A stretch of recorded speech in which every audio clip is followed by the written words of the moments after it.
Trekker 2 Arlando'larda 200 ming kilometrdan o'tgandan keyin galovkasida nima problemalar chiqishni boshlaydi. Uje klapan kuyib bo'lgandan keyingi pokoleniyada mana. Bu Trekker 2 niki. Xo'p, bunda nima bo'lgan? Направляющий vtulkalarda akalar mana qaranglar. Hozir направляющийlarni chiqarib qo'ydik, luft to'p ketgan. Sovuq chiqaruvchi taraf, kichkina klapan tarafda luft to'p ketganda kattalarini o'zini qoldirdik.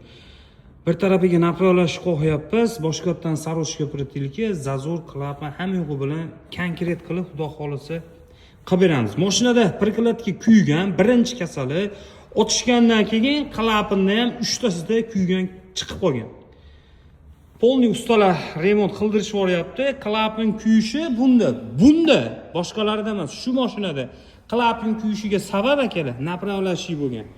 Kobaltlarda gnezdo cho'kkanini hisobiga zazor bermay qolib, klapan kuyib qoladi ko'proq. Ha, bunda unaqa bo'lmabdi.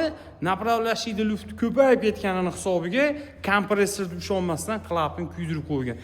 Endi направляющий qo'yib beramiz, gnezdolar o'zi chiqadi. Gnezdosini ham bir yana 200 ming kilometr yurgandan keyin alishtirib yuboradi. Uje zavodning garantiyasi ham shunaqa bir 500 ming kilometr atrofiga yetib boradi gnezdosi. Mana